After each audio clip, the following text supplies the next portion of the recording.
विशेषतः क्राईमचे स्पेशल क्राईमचे जे पोलीस होते ते पुण्यामध्ये पोहोचले। पुण्यामध्ये त्यांनी विशाल मोरेला अटक केली। विशाल मोरे हा राष्ट्रवादी काँग्रेस अजित पवार यांच्या पक्षाचा पदाधिकारी। विशेष म्हणजे 8 दिवस आधी याची नियुक्ती झाली होती। जशीही ही बातमी पुढे आली बॅकडेटमध्ये तो आमच्या पक्षात नाही असं दाखवलं गेलं।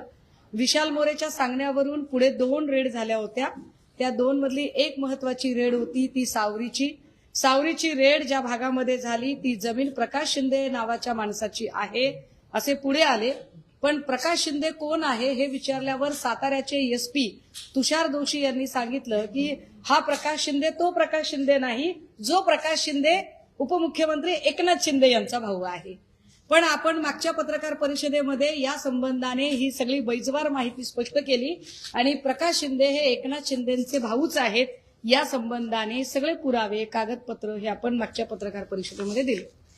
त्यानंतर प्रकाश शिंदे माध्यमांच्या समोर आले आणि म्हणाले हो ठीक आहे परंतु मी आता ते हॉटेल ती जमीन माझी नाही।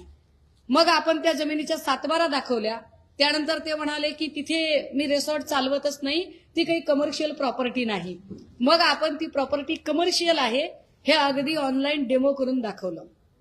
आता त्यानंतर त्यांनी असं म्हटलं की ही प्रॉपर्टी मी विकलेली आहे।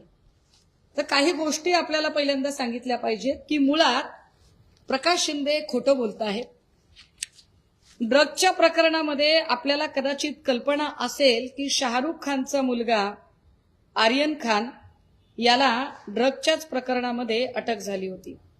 ही अटक जेव्हा शाहरुख खानच्या मुलाला झाली त्यावेळेला त्याच्याकडून जे ड्रग्ज जप्त करण्यात आलं होतं ते ड्रग्ज किती होतं साधारणतः तर त्याच्यामध्ये फक्त 13 ग्रॅम कोकीन होतं।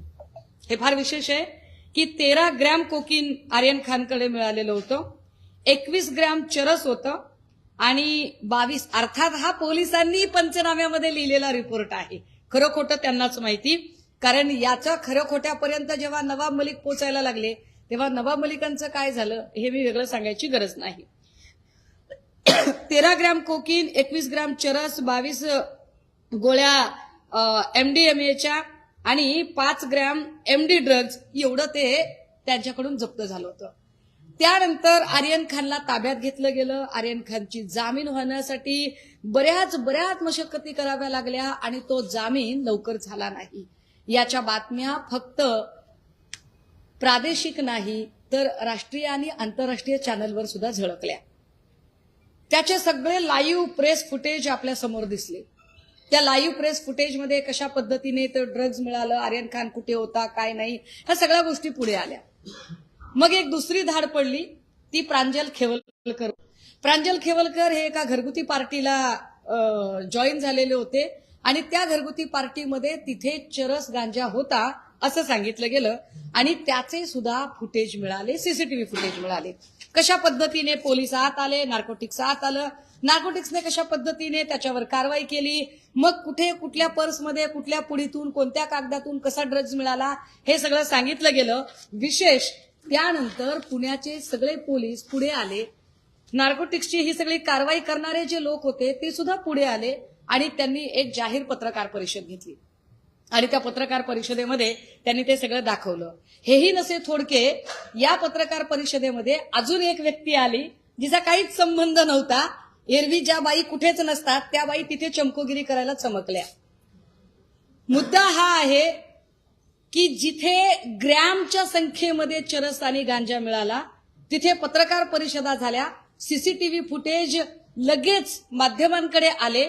मात्र ज्या सावरीमध्ये तब्बल 115 कोटीचं ड्रग्ज मिळालं ना त्याचं सीसीटीव्ही फुटेज बाहेर आलं ना त्या संबंधाने एकही पत्रकार परिषद पोलिसांनी घेतली। नार्कोटिक्सने खरं तर त्याच्यातली एक पत्रकार परिषद घेणं अपेक्षित होतं पण ती घेतलीच नाही। या सगळ्यांमध्ये कारवाई करणारे पीआय आत्मजी